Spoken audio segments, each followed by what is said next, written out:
အားလုံးပဲမင်္ဂလာပါ FAZ မြန်မာ Football Channel မှာပြန်လည်ကြိုဆိုလိုက်ပါတယ်ဒီနေ့မှာတော့မနက်ဖြန်မနက်တနာရီခွဲမှာကစားကြမယ်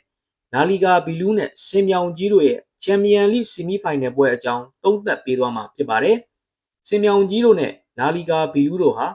2025-26ချန်ပီယံလိအုပ်စုပွဲမှာလည်းတွေ့ဆုံထားပါတယ်ထိုပွဲစဉ်မှာတော့စင်မြောင်ကြီးတို့ဟာသူတို့ရဲ့ Emirates ကွင်းကြီးထဲမှာ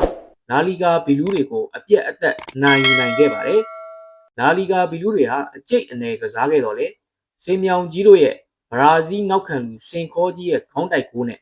ကေတစင်ကိုတော်တိုက်စင်မှုဂျိုကာရက်စ်တို့ရဲ့ဂိုးတွေနဲ့ပိုဆိုပတ်ဆက်စင်တွေရဲ့ရိုက်ချင်းကိုခံခဲ့ရပါတယ်။လာလီဂါဘီလူးတို့ရဲ့နောက်ဆုံးပွဲစဉ်မှာတော့အိမ်ဝင်းမှာဘီဘာအိုကိုအသေးအလဲကစားခဲ့ရတာ3ဂိုး2ဂိုးဆိုတဲ့ရလက်နဲ့အနိုင်ရခဲ့ပါတယ်။ဒါပေမဲ့လည်းလာလီဂါဘီလူးတွေရဲ့နောက်ဆုံးကစားခဲ့တဲ့9ပွဲရလက်တွေအရတော့တပွဲပဲအနိုင်ရရှိထားတာကိုတွေ့ရပါတယ်။စင်မြောင်ကြီးတို့ကတော့ပရီးမီးယားလိမှာအိမ်ကွင်းမှာငှက်ကြားတွေကိုအကျိတ်နဲ့ကစားခဲ့ရပြီးတော့စင်မဲအဇီရဲ့တလုံးတည်းသောတွင်းကိုနဲ့ပုတ်ကာတီကအနိုင်ရရှိခဲ့ပါတယ်။စင်မြောင်ကြီးတို့ရဲ့နောက်ဆုံး9ပွဲဆက်ရလက်ကလည်း2ပွဲနိုင်2ပွဲရှုံး1ပွဲတည်တာရထားပါတယ်။လာလီဂါဘီလူးတို့နဲ့စင်မြောင်ကြီးတို့ရဲ့ထိပ်တိုက်တွေ့ဆုံမှုအနေအထားအရ